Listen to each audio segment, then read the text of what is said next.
울산 시청자 미디어센터의 제작 지원을 받아 울산 CBS와 울산 청년 네트워크가 공동으로 제작하는 시사팩토리 100.3 금요판이 돌아왔습니다. 이 방송은 지난 19일 수요일에 사전 녹음된 내용이며 팟빵과 유튜브에서 나올통을 검색해 다시 들으실 수 있습니다.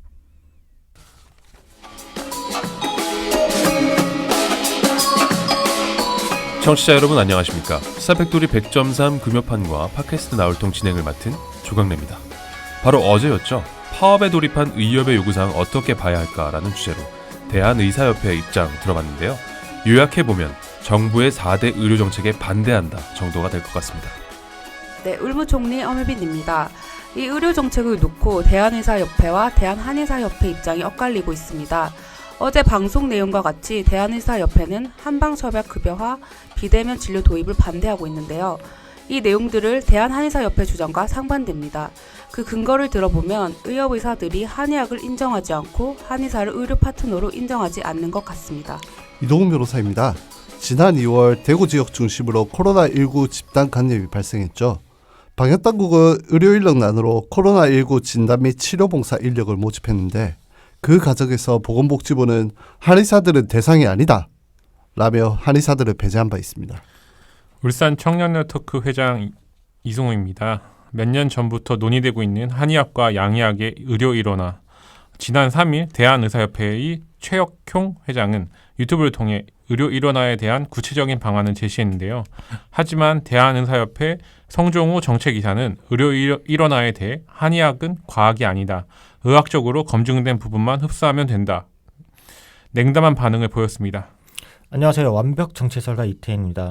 파업에 돌입한 의협의 요구사항 어떻게 봐야 할까? 어제와 같은 주제이지만 오늘은 대한한의사협회 쪽의 입장을 들어보려 합니다. 노래 듣고 오겠습니다. 한의학 드라마 명불허전의 OST죠. 카더가든이 부릅니다. 드림 월 리얼리티.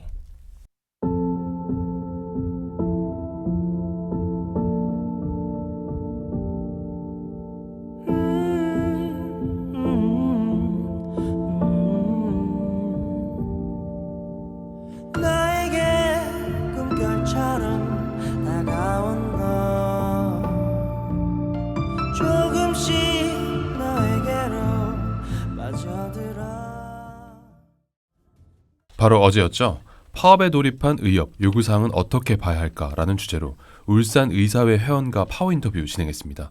오늘은 반대편 이야기를 들어보기 위해 박종훈 대한한의사협회 보험이사와 전화 연결했습니다. 안녕하세요. 안녕하세요. 박종훈입니다. 네, 이사님 안녕하세요. 먼저 시사팩토리 청취자들께 간단한 소개와 인사 부탁드리겠습니다. 네, 저는 대한한의사협회에서 일하고 있는 박종훈이라고 합니다. 저는 최근 건정심을 통과한 첩약 건강보험 시범사업 추진 업무를 담당했습니다. 네. 그럼 첫 번째 질문 하겠습니다. 이사님, 수도권 중심으로 코로나19 확진자가 급증하면서 지난 8월 16일 정부는 서울과 경기 지역의 사회적 거리 두기를 2단계로 격상한다고 발표했습니다. 코로나19가 2차 대유행 조짐을 보이면서 전 국민이 다시 불안에 떨고 있는데요. 현재 민간 의료 인력뿐 아니라 공중보건의와 군의관까지 동원했지만 장기화된 코로나 사태 앞에서 의료 인력이 턱없이 부족한 상황입니다. 과거 사스, 메르스, 코로나 등 계속되는 감염병 유행 때마다 의료 인력이 부족 사태가 벌어져 왔는데요. 이와 관련해 반복되는 사태 해결책이 필요하다는 공감대가 사회 전반에 형성되었습니다. 의료 인력 부족 사태 어떻게 해결해야 된다고 보십니까? 네, 우리나라 의사 수가 부족하다는 것은 많은 자료를 통해서 확인되고 있습니다. 네. 단지 숫자만 부족한 게 아니라 그 지역별 편중, 기피과 문제 등이 복합되어 있죠. 최근 정부가 이를 극복하고자 의대 정원 확대랑 의사 지역제, 지역 의사제, 죄송합니다. 지역 네. 의사제를 발표하고 네. 있는데요. 네. 의사협회의 반발이 극단으로 치닫고 있는 상황에서 우리 한의사협회는 그 대안으로서 의학, 한의학 통합 교육을 받은 한의사를 지역 공공의료 의사 인력으로 활용하는 방안을 제시하고 있습니다. 네, 그렇군요. 네. 그 의료 인력이 턱없이 부족한 상황에서 의료 인력에 한의사가 배제되면서 논란이 되기도 했어요. 네. 그 지난 2월에 코로나19 발생으로 대구에서 활동할 코로나19 진단 및 치료 봉사 의료 인력을 모집하는 과정에서 한의사들이 배제됐잖아요. 네네. 그 대한한의사협회는 보건복지부 등의 그 의료봉사 참여 의사를 밝힌 한의사 50명 명단을 전달했지만 보건복지부는 한의사는 대상이 아니다며 이를 받아들이지 않았다라고 밝혔어요. 코로나19 사태로 의료 인력이 부족한 판국에 국가 시스템에서 한의사가 배제되는 이유가 뭐라고 생각하십니까? 예, 안타까운 상황이었는데요. 네. 당시 코로나19 대구 사태 때 복지부가 한의사의 참여를 받아들이지 않은 이유는요. 네. 의사들이 한의사가 참여하면 빠지겠다는 식의 입장을 취했기 때문입니다. 그랬군요. 네. 현장의 혼란이 우려된다는 것이 복지부의 표면적인 이유였는데요. 네. 실제로는 의사들의 독점적 기득권이 그 이유라고 보고 있습니다. 네. 더 근본적으로는요, 고착화된 의료 이원화 체계에서 비롯되는 갈등이라고 저는 판단하고 있습니다. 의료 이원화 체계에서 오는 갈등이다. 네. 네. 자꾸 의료 인력 그 이야기가 나와서 좀 질문을 더 추가로 드리겠습니다. 지난 7월 정부는 수도권 밖 의료 인력 공백을 배우기 위해서 의대 정원 증원과 공공의대 설립을 발표했죠. 의대 정원을 2021년 3,058명에서 2020년부터 한시적으로 매년 400명을 증가시켜 10년간 4,000명을 추가 양성할 계획이라고 밝혔는데요. 이 한방, 양방, 의료 일원화 교육 대상으로 이 4,000명이 포함될 가능성은 있을까요? 협회가 제안하고 있는 대안이 그렇습니다. 네. 현재 한의사는 이미 한의과 대학 교육 과정에서 현대의학 과목을 상당수 이수하고 있고 한방, 양방의 통합적 이해를 바탕으로 환자를 진료하고 있습니다. 네. 지금 정부 정책 자체가 증원하는 의사 4,000명 중에 3,000명을 지역 의사로 10년간 의무복무 시킨다는 이제 그러한 계획을 갖고 있는데요. 네. 이 포괄적인 의료 활동이 필요한 지역 의사로서 어쩌면 의사보다는 한의사가 더 유용한 인적 자원이라고 할 수 있습니다. 지역 의사로 활동할 수 있는 특화된 통합 교육이 추가된다면 현재 반발에 부딪히고 있는 의대 정원 확대 정책의 좋은 대안 내지는 보완책이 될 수 있을 거라고 생각하고 있습니다. 네. 네. 이사님 질문 드리겠습니다. 중국의 경우에는 중서결합이라 불리는 한의학과 양의학 복수면허 의료인을 양성하기 위해 의료 일원화 교육을 시행하고 있더라고요. 만약 한국에서도 의료 일원화 교육이 진행되면 기존의 한의사들도 재교육을 받아서 양방 한방을 넘나드는 지역 의사가 될 수 있는 거 아닌가요? 네, 좋은 제도 예시를 말씀해 주셨네요. 중국의 그 일원화 제도를 저희는 이원적 일원화 제도라고 부르거든요. 이원적 일원화 제도. 네. 네. 우리나라처럼 서의사, 중의사, 우리나라에 한의사, 양의사가 있는 것처럼 이렇게 각각 존재합니다. 네. 이원적으로 존재를 하지만 우리나라만큼 이렇게 배타적인 관계가 아니거든요. 네. 교차 교육, 교차 면허, 교차 고용이 이렇게 제도화되어 있어요. 아주 일상화되어 있고요. 그래서 뜻이 있는 일부 중의사나 서의사는 2, 3년의 어떤 추가적인 교육 과정을 통해서 중서의 결합 의사로 활동할 수도 있습니다. 네. 이 부분을 우리 말씀해 주신 거고요. 네. 우리나라에서도 사회적 갈등을 해소하고 학문적 융합 발전을 위해서라도 반드시 도입이 필요한 제도라고 생각하고 있습니다. 이번 지역의사제와 연관지어 봐도 정부 정책을 보완하는 좋은 방안이 될 수 있습니다. 그럼 이 의료 일원화 제도와 교육 계획을 놓고 양의학계와 한의학계의 입장차는 5년 넘게 평행을 달리고 있습니다. 의료 일원화 제도는 2015년 보건복지부가 언급하고 최근 최혁용 한의협회 회장이 같은 내용을 다시 언급했죠. 2015년 보건복지부 제안으로 대한한의사협회와 대한의사협회는 협의체를 구성했지만 합의점을 찾지 못하고 결렬됐습니다. 이 이유가 무엇인가요? 네, 잘 알고 계시는데요. 2015년, 2018년 이렇게 두 번에 걸쳐서 한의, 양의, 그리고 정부의 3자 협의체가 합의문을 거의 작성을 했어요. 그런데 모두 막판에 불발되었거든요. 네. 구체적인 내용을 보면 한의과대학, 의과대학의 교육 통합은 서로 합의를 했는데 네. 이미 졸업한 기존 면허자들의 면허 통합 부분에서 합의를 하지 못한 것입니다. 네. 아무래도 한의계는 가장 지금 필요한 도구에 제한 없는 의료 행위를 위해서 기본적인 엑스레이나 초음파 등의 의료기기 사용을 주장을 했고요. 네. 반대로 양의계는 그 부분에 대한 양보를 전혀 하지 않았기 때문에 불발이 된 거거든요. 네. 의협이 양보하지 않은 가장 핵심적인 이유가 교육을 받지 않고 어떻게 의료기기를 쓰느냐 이 부분인데 네. 이번 지역 의사제 참여와 연관된 통합 논란에 대해서는 저희 협회가 그 부분을 해소하고 하여 제안을 하는 거기 때문에 그때와 달리 협의 가능성이 있다고 보고 있습니다. 네. 지난 7월 보건복지부는 안면신경마비, 만 65세 이상의 뇌혈관 질환 후유증, 월경통 질환 치료에 한해 한의원에서 이제 처방을 처방받을 경우 수가를 적용받을 수 있는 시범 사업을 실시한다고 밝혔습니다. 이에 대해서도 양의학계와 한의학계는 첨예한 대립을 보이고 있는데 대립 구도가 생긴 이유는 뭔가요, 혹시? 네, 의협은 처방에 대한 안전성, 유효성 확보를 위한 과정이 양약 급여 과정에 비해서 굉장히 부족하다라는 주장을 하고 있어요. 네, 의협의 주장이죠. 그런데 네, 그런데 그간의 실무협의체랑 건정심 소위원회에서 이 부분에 대한 충분한 토론이 있었거든요. 네, 의협 주장의 가장 큰 모순은 첩약에 대한 이해가 부족한 상태로 한약과 양약을 동일하게 간주하는 것입니다. 네, 자연에서 재배 가공되는 한약재는 우리 인류가 이렇게, 아주 친숙하게 접했던 이제 물질이잖아요. 네, 그러한 한약재가 새로운 성분인 인류가 처음 접하는 그런 아주 불안할 수밖에 없는 그런 새로운 성분인 화학적 의약품과는 그 특성이 아주 다릅니다. 네, 그래서 천연물 의약품에 대한 국제적인 기준이 따로 있고 우리나라 식약처는 오히려 다른 나라에 비해서 더 강화된 기준을 적용하고 있어요. 네, 그리고 이미 일본의 의사들은 1961년부터 첩약보험을 광범위하게 적용하고 있습니다. 인접 지역의 같은 의사인데도 유독 우리나라 의사들만 첩약이 위험하다고 주장하고 있는 것입니다. 네. 그래서 좀 연결해서 이야기를 좀 드리면 의협은 말씀하셨듯이 한방 첩약의 건강보험 적용을 위해서 이제 먼저 안정성과 유효성 검증이 필요하다. 그리고 단계적 검증이 선행되어야 된다고 주장을 하고 있는데 거기에 대해서는 좀 동의를 하십니까? 어떠세요? 앞서 말씀드린 대로 네네. 한약에 대한 안전성은 국제적인 기준 이상으로 검증되어 있거든요. 네, 우리나라는 HGMP라고 해서 식약처 인증을 통과한 규격 한약재만 사용해야 되고요. 네, 또 유효성에 대한 부분을 추가로 말씀드리면 그 환자 상태에 따라 다양한 한약재의 조합으로 처방이 구성되기 때문에 그 네. 결과물이 수만 가지로 나올 수 있는 게 이 첩약 진료의 특성이에요. 네, 그래서 그중 질환별로는 그 대표적인 기준 처방들을 제시하고 그 기준 처방들은 이제 한의 표준 임상 진료 지침에서 그 여러 이제 문헌 연구를 통해서 그 유효성을 잘 제시하고 있습니다. 근데 의협의 주장은 그걸 넘어서서 그 결과물로서의 그 수만 가지 탕약을 모두 임상 시험하라는 거거든요. 네, 네, 이것은 양약도 하지 않는 검증입니다. 네, 대개 고령의 만성 질환자들 뭐 아시겠지만 약 복용 실태를 살펴보면 한 번에 10가지 이상의 다제약물을 처방받거든요. 네, 많으면 30가지 이상의 양약을 한꺼번에 먹기도 해요. 네, 이런 다제약물의 조합에 대해서 양의계라고 해서 모두 임상시험하지 않아요. 네, 대개 이제 그러한 다제약물의 조합은 임상가의 전문적인 행위로 간주하고 그 약물 상호작용에 대한 연구나 PMS라고 하는 시판 후 조사를 통해서 자료를 축적합니다. 이 정도의 연구와 조사는 첩약도 당연히 하게 되거든요. 네. 그리고 이번 시범사업을 통해서 더 강화될 예정이고요. 네, 이 양의계가 이렇게 수만 가지 첩약을 임상시험하라는 것은 자기들도 하지 않은 검증 단계를 거치라는 굉장히 편협하고 일방적인 주장이라고 할 수 있습니다. 네.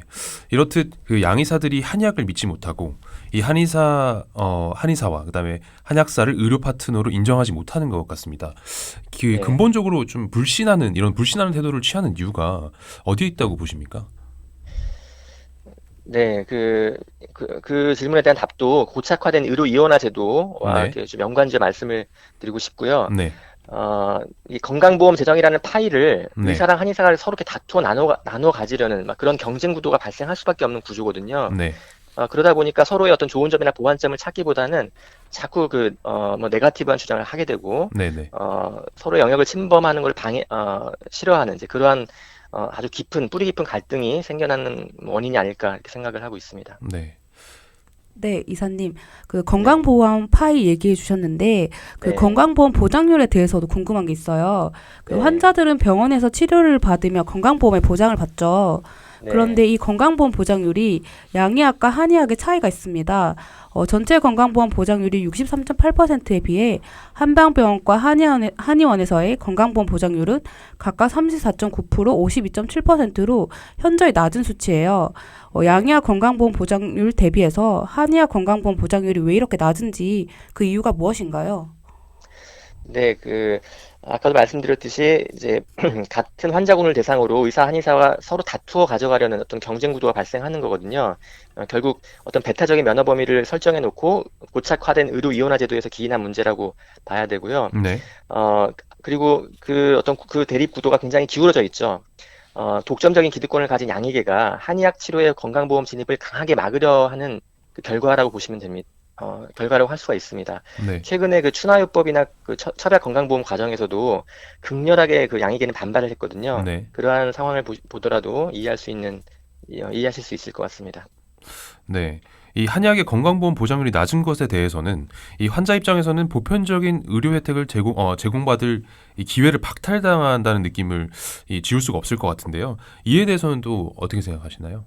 네, 동감하고요. 네. 한의사 수는 의사랑 한의사 수를 합친 전체 숫자의 17%나 차지하고 있거든요. 네, 17%. 그런데 전체 건강보험 진료비의 4% 정도만 한의가 차지하고 있어요. 그만큼 기울어져 있는 것이고 국민들의 진료 선택권 보장을 위해서라도 한의학 치료의 건강보험 보장률은 더욱 높여야 한다고 생각하고 있습니다. 네. 네, 그 대한의사협회에서는 발표한 그 4대학 의료 정책 중에 비대면 진료 육성 정책이 있습니다. 대한한의사협회가 4대학 중 하나인 비대면 진료를 진행했죠. 진료받은 네. 시민들 사이에서 코로나19 한의진료 전화상담센터가 있었는데요. 반응이 어땠나요?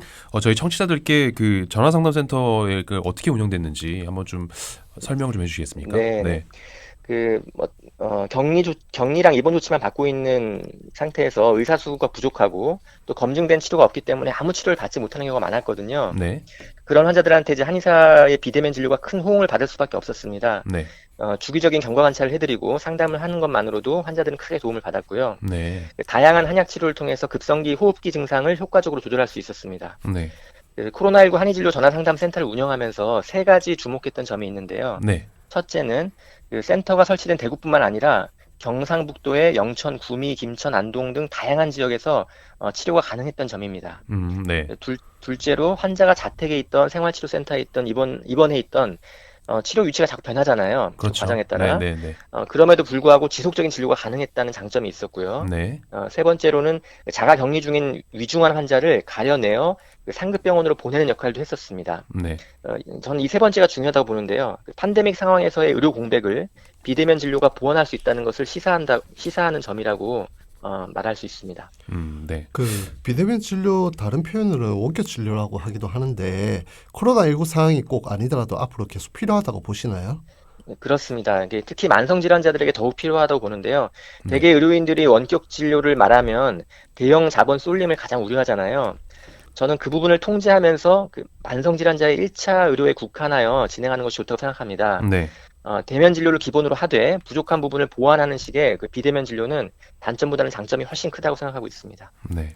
아까 좀 비대면 진료 사례를 좀 간단하게 말씀해 주셨는데 그 좀 기억에 남는 사례들이 있을까요? 왜냐하면 이 한의학의 경우에도 이제 위급한 상황이 좀 있었을 텐데 그런 것들이 비대면 네. 진료의 상황에서 좀 어떤 도움이 되는 사례라든지 그런 것들이 좀 그렇죠. 예. 있었을까요? 좀 네. 대면 진료에 비하면 분명히 어떤 단점, 한계점이 있겠지만 네. 어차피 대면 진료를 못하는 상황에 그런 환자가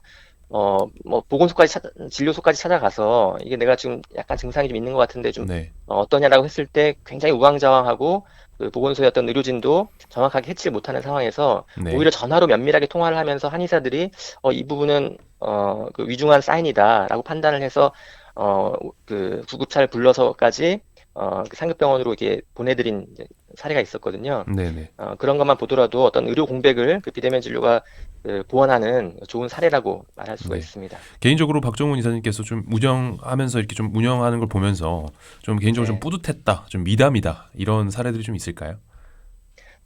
네. 일단 그 당시에는 워낙에 이제 급진적으로 그 네. 감염병이 확산되던 시기였기 때문에 네네. 환자들이 굉장히 불안해했고, 그렇죠. 네. 또 뭐 가족들과 격리되는 문제, 그리고 자녀분과 떨어지는 문제 이런 것들에 대해서 굉장히 심리적인 또 불안, 우울을 많이 호소하기도 하였거든요. 네네. 그러한 부분들은 국가보건의료체계에서 정말 그 다루기가 힘든 상황이었어요. 그런데 이제 이 비대면 진료가 또 진료라는 목적도 있지만 자연스럽게 수반되는 그러한 심리적인 위안 때문에 굉장히 그 호응이 컸다는 것을 확인하였고요. 네. 저희가 이제 진료센터를 운영하면서 처음에는 시행착오가 많았지만 네. 여러 가지 약재들을 이제 기부받게 되고 또 다양한 그 진료 그 방법들이 발생을 하면서 굉장히 빠른 시간 내에 그 발전하는 그런 센터 운영을 경험하였습니다. 그래서 네네. 굉장히 가능성을 높게 봤고요. 네네. 이런 경험들이 축적이 되면 앞으로 지금 우려하는 여러 가지 비대면 진료들의 단점들이 보완되는 굉장히 좋은 체계가 완성되지 않을까 네네. 이렇게 보고 있습니다. 그 보완되는 추가 보완점이 좀 어떤 게 있을까요? 뭐 좀 필요하다는. 네. 네. 예, 그래서 그 환자들을 좀 직접 눈으로 보게 할 수 있는 좀 아주 용이한 시스템이라거나 뭐 화상 네네. 시스템이라거나 화상 시스템. 또 네네. 또 표준화된 또 진료 매뉴얼을 통한 그 진료 데이터 축적으로 네. 인해서 이제 다음 또 팬데믹 때 네. 이용을 할 수가 있잖아요. 이제 네네. 그러한 부분들이 좀 가장 선결해야 될 문제라고 네. 생각합니다. 최근 사태를 보면 코로나가 이제 광복절을 기점으로 굉장히 지금 또 급증하고 있습니다. 코로나 확진자가요. 네. 지금도 운영을 하고 있나요? 이게 좀 굉장히 좀 유용할 것 네. 같은데. 네, 네네. 지금은 이제 아주 급한 확산기가 아니고 네네. 그 병상 제공이 아직은 부족하지 않기 때문에 이제 환자분들이 대부분 입원 치료를 받고 계시거든요. 그래서 네. 지금 비대면 진료가 예전처럼 활성화되어 있지는 않지만 그래도 그 비대면 진료 원해서 전화를 해주시는 환자분들이 네. 계속 있습니다. 계속 있다면 이제 상시적으로도 계속 네, 이렇게 상표로 운영하고 있습니다. 운영을 하고 있다. 네, 그런 네. 말씀이시죠. 알겠습니다. 네, 그럼 추가 질문 드리도록 하겠습니다. 대한의사협회는 정부가 요구하는 협의체 구성에 참여하지 않겠다라는 의사를 밝혔습니다. 일각에서는 협상 테이블에 나와 논의를 해야 하는데 장외투쟁을 통해서만 의견을 제시한다는 여론이 있는데요. 협의체 구성을 한다면 한의사협회는 어떤 점을 중점으로 요구할 계획인가요, 혹시? 네, 그 정부가 지금 구상하고 있는 지역 의사제에 한의사의 참여를 중점적으로 요구할 계획입니다. 네.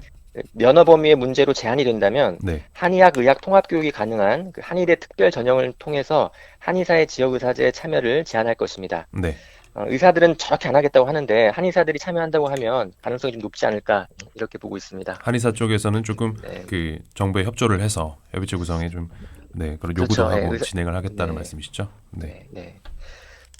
제가 그 어떤 의료 통합, 이게 지금 지역 의사제 한의사 참여한다는 그 문제이긴 하지만 이게 의료 통합과 연관이 되어 있거든요. 네. 왜냐하면 이제 지역 의사가 포괄적으로 의료기기의 제한을 받지 않고 그 보편적인 의료를 시행하려면 한의사의 제한된 면허만으로는 어려운 부분이 있을 거예요. 정부가 그 부분을 또 우려하는 거고요. 네. 그래서 저희가 이 지역 의사제 참여를 제한하면서 의료 통합 제도를 마련할 수밖에 없는 거거든요. 네. 그 우리나라의 그 의료 통합 제도는 반드시 필요한 상황이고요. 그 네. 전통의학 면허 제도를 가지고 있는 여러 나라들이 있지만 우리나라가 유독 배타적으로 이원화가 고착되어 있어요. 그렇습니다. 네. 그렇죠. 그래서 보건의료계 분쟁의 80% 이상이 의사 한의사 갈등이다라는 보고도 있고요. 네. 뭐 아시겠지만 국민들이 혼란스럽고 또 의료비가 중복 지출되는 등의 어떤 사회적 문제의 원인이 되기도 합니다. 네. 한의학은 이미 의협의 주장과는 달리 과학적인 성과를 많이 축적하고 있습니다. 네. 그 학문의 융합 발전을 위해서라도 한의학의 장점을 살린 의료 통합 제도는 반드시 필요하다고 보고 있습니다. 네. 알겠습니다. 네, 오늘 시사팩토리 100.3 금요판은 여기서 마무리해야 될 것 같습니다. 대한한의사협회 박종훈 보험이사님, 오늘 인터뷰 응해주셔서 진심으로 감사드립니다. 감사합니다. 감사합니다. 이사님. 네, 감사합니다. 감사합니다. 네. 시사팩토리 100.3 금요판은 여기서 마무리하겠습니다. 지금까지 기술의 이창수 엔지니어, 음악의 길기판, 진행의 조강래, 이동훈, 엄효빈, 이승우, 이태인, 조연출의 엄유미, 연출의 김성광이었습니다. 다음 주 이 시간에 다시 찾아뵙겠습니다. 제가 모두라고 말하면 다들 안녕이라고 외쳐주세요. 모두 안녕! 안녕!